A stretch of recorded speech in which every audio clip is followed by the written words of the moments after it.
Vous voulez imprimer une photo, pour ça vous disposez d'un smartphone, d'un câble USB et d'une imprimante. Première question, on vous demande où se trouve l'encodeur, l'émetteur, le récepteur et le décodeur.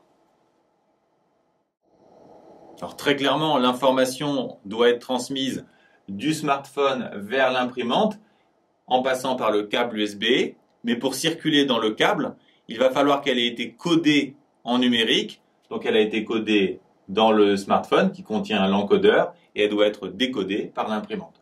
Donc clairement, émetteur et encodeur se trouvent dans le smartphone, tandis que le récepteur et le décodeur se trouvent dans l'imprimante.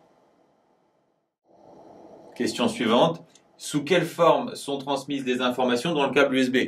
On l'a dit, les informations sont toujours aujourd'hui transférées de façon numérique, donc la réponse c'est sous forme numérique. Enfin, dernière question, schématiser la chaîne de transmission de l'information à l'intérieur du smartphone. Cette question revient à restituer une partie du schéma vu en cours. Donc, le smartphone contient l'encodeur qui transforme l'information brute en information numérique, qui ensuite sera émise.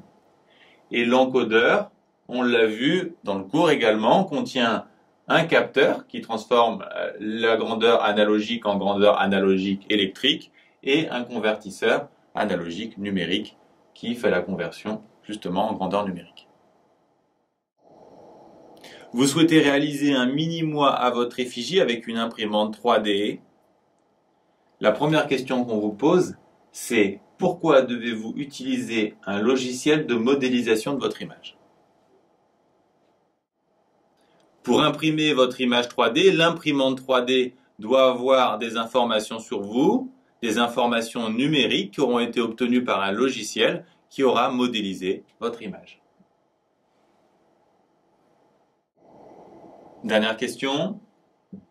Comment expliquer que le coût d'une figurine soit de 50 € et que pour le même prix, l'entreprise qui les fabrique vous en propose 3 supplémentaires?